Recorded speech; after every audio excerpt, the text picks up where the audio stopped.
আজকে আমরা পাথরের আরেকটা গুরুত্বপূর্ণ টেস্ট দেখব। সেই টেস্টের নাম হলো এসিবি, এগ্রিগেট ক্রাশিং ভ্যালু। এই টেস্ট দ্বারা আমরা পাথরের যে শক্ত কতটুকু শক্ত সেটা আমরা জানতে পারবো। সাডেন কোনো ক্র্যাক আসার সময় পাথরকে ওই স্ট্যান্ডার্ড ফলো করে যদি আমরা পাথর কিনি, সেই পাথরটা টেকসই থাকতে পারবে। আর যদি পাথরের স্ট্যান্ডার্ড মান না থাকে, সেক্ষেত্রে এই পাথরটা হলো ক্রাশ হয়ে যাবে, বিল্ডিং ফলের বা স্ট্রাকচার ফলের পসিবিলিটি আছে। তো চলুন আমরা জেনে নিই আমরা যে ইকুইপমেন্টগুলো ব্যবহার করব। সো আমাদের এসিবি টেস্টের জন্য প্রথম যেই জিনিসটা আমাদের প্রয়োজন সেটা হলো যে একটা সিলিন্ডার।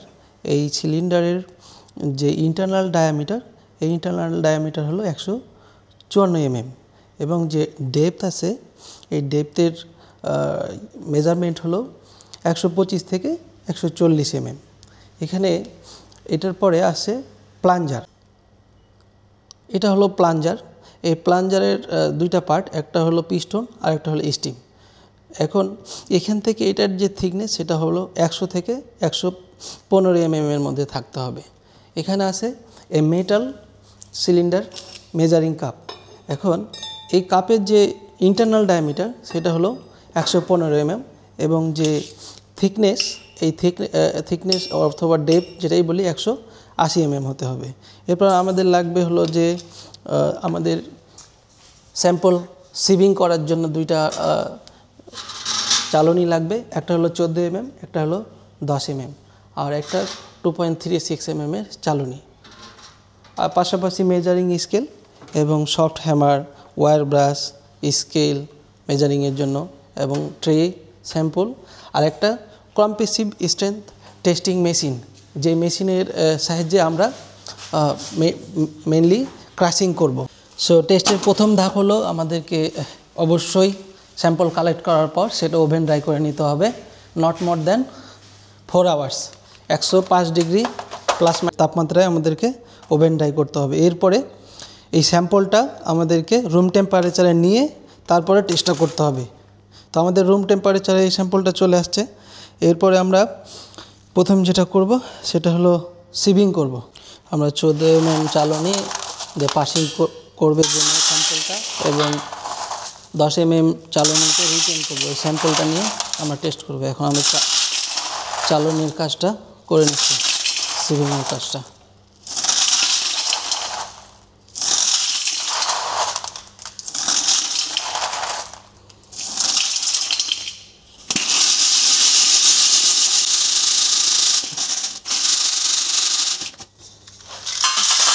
এই স্যাম্পলটা আমাদের কাজে লাগবে না, আমরা আরও স্যাম্পল নিয়ে চালব।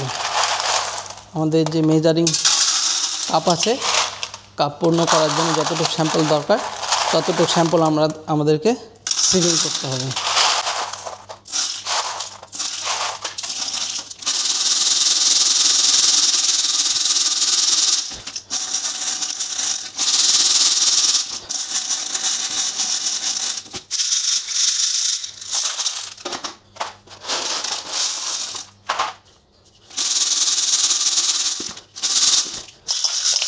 এটা 10 mm রিটেন করছে, আমরা 10 mm সিটটা ফেলে দিব ভালো মতো। এরপরে আমরা যে 10 mm চালনিতে আমাদের যতটুকু রিটেন করলো এই স্যাম্পলটাই আমরা টেস্ট করব। 14 mm চালনির দ্বারা পাসিং করছে এবং হলো 10 mm চালনিতে রিটেন করছে, ওই স্যাম্পলটা আমরা এবার হলো যে নেক্সট প্রসিডিউর কাজ করব। তো আমাদের যে সিলিন্ড্রিক্যাল মেজারিং কাপ আছে, এটার মেজারমেন্টটা আমরা প্রথমে ওয়েট স্কেলে 0 করে নিচ্ছি। এরপরে আমরা এই যে মেজারিং যে কাপ আছে, এটা 3 লেয়ারে এই স্যাম্পলটা ফিল করব এবং প্রতি লেয়ারে 25টা করে ব্লো দিব। আমরা 25টা করে ব্লো দিব। 25টা ব্লো শেষ হয়ে গেলে আমাদের সেকেন্ড লেয়ারে ফিল করব। ফিল করার পরে এগেন 25টা করে ব্লো দিব। এবার ফাইনাল লেয়ারে আমরা ফিল করব। আবার 25টা ব্লো দিব।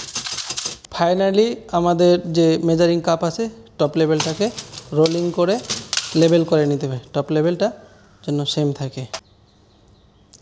এবার মেজারিং কাপ সহ স্যাম্পলের ওজন নিব।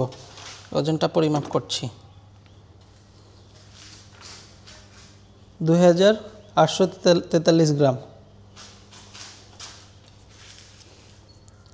আমরা এটাকে M1 হিসাবে নোটিফাই করতেছি।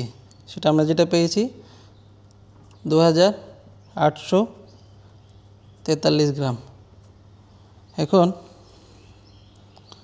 এই যে স্যাম্পল, এই স্যাম্পলটা আমরা আমাদের যে সিলিন্ডার আছে মোল্ড, মেইন সিলিন্ডার মোল্ডের ভিতরে আমরা এটাকে ঢেলে দেব।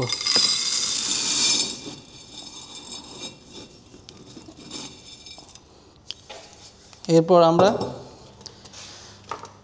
সিলিন্ডারের টপ লেয়ারটাকে সেম লেভেলে নিয়ে আসবো, কারণ বাইরে পাথর ছুটে গেলে সেই পাথরটা আমাদের নিয়ে নিতে হবে, কারণ মেজারিংয়ের সেই পাথরটা আমরা মেজার করছি। এবার আমাদের মেন সিলিন্ডারকে টেস্টের জন্য কম্প্রেসিভ স্ট্রেন টেস্ট মেশিনের সাথে আমাদেরকে প্লেস করতে হবে, সেন্টারাইজ করে নিতে হবে। সেন্টারাইজ করার পরে এবার আমাদের যে প্লাঞ্জার আছে সেই প্লাঞ্জারটা আমরা প্লেস করব। এটা সঠিক মতো সেন্টার করে যেন জায়গাতে পড়ে এভাবে বসাতে হবে, যেন লেভেল থাকে। এবার হলো যে আমাদের 10 মিনিট যাবত 400 কিলো নিউটন দিয়ে আমাদেরকে কম্প্রেসিভ স্ট্রেন্থ টেস্ট মেশিনে আমাদেরকে যে পাথরটা আছে সেই পাথরটা ক্রাশ করতে হবে। তো আমরা কম্প্রেসিভ স্ট্রেন্থ মেশিনটা এখন অন করে নিয়েছি, চালু করব এবং লোডের যে প্রক্রিয়া সেই প্রক্রিয়াটা 10 মিনিট যাবত আমাদের 400 কিলো নিউটন লোডে, এখানে 400 কিলো নিউটন লোড শো করবে। সো 400 কিলো নিউটন লোডে আমরা কম্প্রেসিভ স্ট্রেন্থ টেস্ট মেশিনে আমরা পাথরটা ক্রাশ করব। তো একবারেই 400 কিলো নিউটন লোড আমরা প্রয়োগ করব না, আমরা ধীরে ধীরে আমরা প্রয়োগ করে 10 মিনিট যাবত আমরা এই পাথরটা ক্রাশ করব। আমাদের সর্বোচ্চ লোড যেটা যাবে সেটা হলো 400 কিলো নিউটন। এখানে রিডিংয়ে দেখা যাচ্ছে লোড ইনক্রিজ করছে পার সেকেন্ডে। আমাদের যদি চিন্তা করি 0.68 বা কাছাকাছি যদি লোড অ্যাপ্লাই করি, তাহলে 10 মিনিট যাবত আমাদের যে লোডটা আসবে সেটা 400 কিলো নিউটনের সমান হয়ে যাবে। তো এটা গ্র্যাজুয়ালি এই লোডটা অ্যাপ্লাই হবে। সো 10 মিনিট যাবত 400 কিলো নিউটন রিচ করলে আমরা এই লোডিংটা অফ করে দেব। মনে রাখতে হবে 10 মিনিট প্লাস মাইনাস 30 সেকেন্ডের কম বেশি করা যাবে না। এখন আমাদের এখানে 9 মিনিট 42 সেকেন্ড আছে, এইদিকে আমাদের 96 চলছে, 97, 398, 99। আমাদের ভালভটা ক্লোজ করে আমাদের লোডটা অফ করে দিতে হবে। এর বেশি টাইম আমাদেরকে দেওয়া যাবে না এবং লোডও বেশি দেওয়া যাবে না। এরপর আমাদের সিলিন্ডারটা বের করতে হবে। ক্রাশিং করা শেষ হয়ে গেছে আমাদের। ক্রাশিং করার পরে প্লাঞ্জারটা অনেক টাইট হয়ে গেছে, সেক্ষেত্রে আমাদের এটা বাইরে নিয়ে আসতে হবে। একসাথে বাইরে নিয়ে এসে প্লাঞ্জারটা প্রথমে বের করতে হবে। প্লাঞ্জারটা অনেক টাইট হয়ে গেছে, সফট হ্যামার অথবা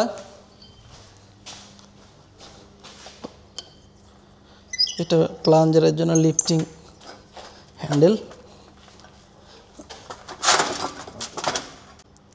এই প্লাঞ্জারটা আমরা সমান উপরের দিকে সমানভাবে না উঠালে এটা উঠবে না। প্লাঞ্জার উঠানোর পরে এবার আমাদের যে স্যাম্পল ক্রাশিং করছি এই ক্রাশিং স্যাম্পলটা আমরা বের করব। আমরা বেজ প্লেটটা সরাই ফেলব আগে প্রথমে।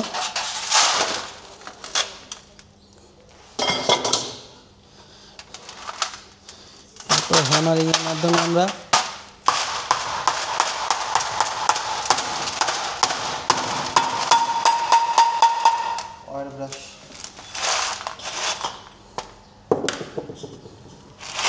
এবার ইনসাইডে ওয়্যার ব্রাশ দিয়ে পরিষ্কার করে নিব।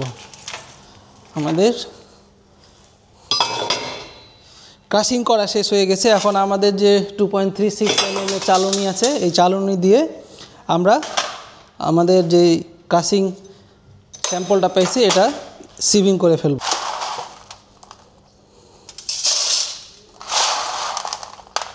চালনি দ্বারা আমরা এখন এটা ক্রাশিং করা ভ্যালুটা পাথরটা আমরা চেলে নিব।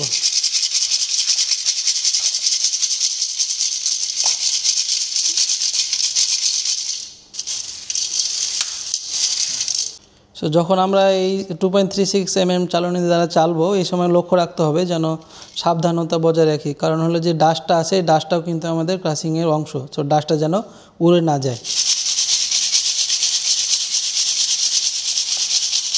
আমাদের সিভিং শেষ হলে আমাদের যেই রিটেন যে প্যানে যেটা ছিল এই ভ্যালুটাই আমাদের এখন পরিমাপ করব M2 ভ্যালু। সো আমাদের একটা ট্রে আছে, এই ট্রেটা আমরা প্রথমে 0 করে নিই।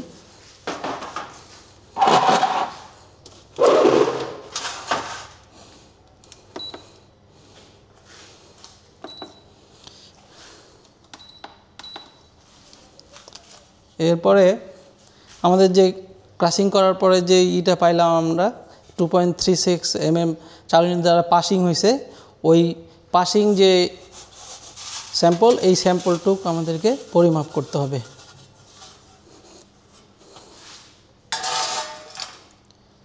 পরিমাপে আমাদের আসছে 539 গ্রাম, যেটা আমরা এখন নোটেশন করে ফেলব। সো এখানে আমাদের M2 হিসাবে এটা ধরছি, এটা হলো 539 গ্রাম।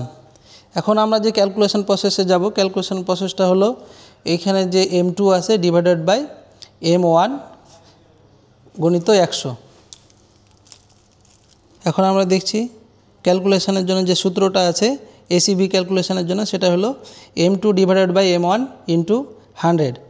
এখানে আমরা যেটা প্রথমে ভ্যালু পেয়েছিলাম প্রথম স্যাম্পলের ভ্যালু সেটা ছিল M1, আমরা যেটা ক্রাশিং করার পরে যে 2.36 চালনী দ্বারা পাসিং করছে সেই স্যাম্পলের পরিমাণটা হলো আমাদের 539। সেখানে আমরা 539 ভাগ